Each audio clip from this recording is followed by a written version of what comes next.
Halo semuanya, bagaimana kabarnya hari ini? Semoga selalu dalam keadaan baik ya. Kali ini saya akan membahas penyimpanan bahan di laboratorium dengan dosen pengampu Ibu Aldina Eka Andriani SPD MPD.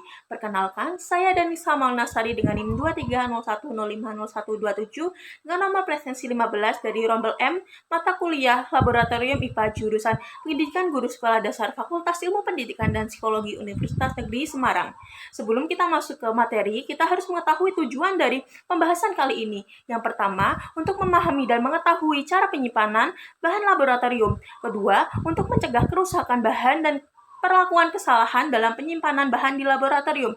Kita juga perlu mengetahui 3 prinsip penyimpanan di laboratorium. Yang pertama, aman dari pencurian dan kerusakan. Yang kedua, mudah ditemukan dengan memberi label atau nama bahan, jumlah bahan, dan tahun penggunaan. Yang ketiga, mudah diambil dengan peletakan bahan yang sering dipakai di bagian depan dan mudah dijangkau. Sekarang kita masuk ke hal yang perlu diperhatikan dalam penyimpanan bahan. Yang pertama, bahan yang dapat bereaksi dengan kaca sebaiknya disimpan dalam botol plastik. Begitu juga sebaliknya. Yang kedua, bahan yang dapat berubah ketika terkena sinar matahari secara langsung sebaiknya disimpan dalam botol gelap atau diletakkan di dalam lemari yang tertutup. Yang ketiga, bahan berbahaya dan bahan korosif sebaiknya disimpan di tempat terpisah dari bahan lainnya. Yang keempat, penyimpanan bahan sebaiknya dalam botol induk yang berukuran besar dan dapat pula menggunakan botol berkeran, di mana pengambilan bahan kimia dari botol sebaiknya secukupnya sesuai kebutuhan praktikum, dan sisa bahan praktikum bisa disimpan dalam botol kecil. Hal ini untuk menghindari rusaknya bahan dalam botol induk karena bahan sisa praktikum mungkin sudah rusak atau sudah tidak murni lagi. Yang kelima, bahan disimpan dalam botol yang diberi simbol karakteristik masing-masing bahan. Kemudian ada lambang dan jenis bahan kimia. Di bagian kiri atas tergambar lambang seperti meledak atau disebut eksplosif atau mudah meledak. Lalu ada oxiding atau mudah teroksidasi, flammable atau mudah terbakar, toxic beracun, korosif atau korosif, dan harmful irritant atau bahaya iritasi. Berikut juga ada video contoh penyimpanan bahan kimia di laboratorium. Yang pertama, lemari penyimpanan berada di ruangan yang memiliki sirkulasi udara yang baik. Kemudian bahan kimia dimasukkan ke dalam lemari penyimpanan sesuai sifat fisik dan kimianya. Ketiga, contoh amonia atau kimia cair dengan sifat korosif disimpan di bahan kimia cair dengan simbol korosif. Yang keempat, ada kalium brikomat atau kimia padat dengan sifat beracun, simpan pada lemari penyimpanan padat dan beracun.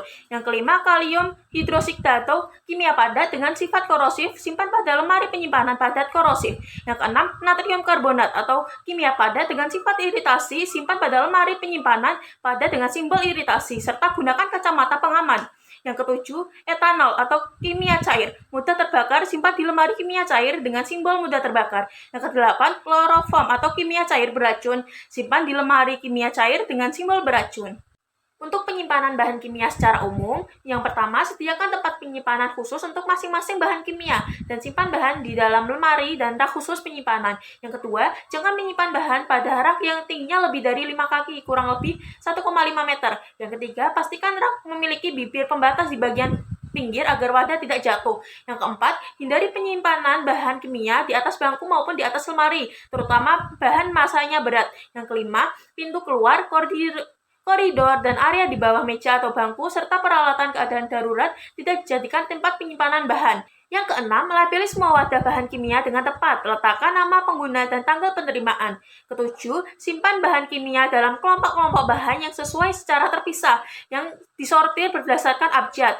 Yang kedelapan, ikuti semua tindakan pencegahan terkait penyimpanan bahan kimia yang tidak sesuai. Jadi kesimpulan pembahasan kali ini yaitu dengan adanya penyimpanan bahan di laboratorium, kita dapat mengetahui prinsip penyimpanan bahan di laboratorium yaitu aman, mudah ditemukan, dan mudah diambil. Dengan adanya hal yang perlu diperhatikan dalam penyimpanan bahan dan adanya lambang jenis dan contoh berdasar bahan kimia serta penyimpanan bahan kimia secara umum membuat kita dapat mencapai tujuan yaitu untuk menjaga keamanan, kebersihan, dan ketersediaan bahan untuk penggunaan selanjutnya serta untuk mencegah kontaminasi dan bahaya potensial.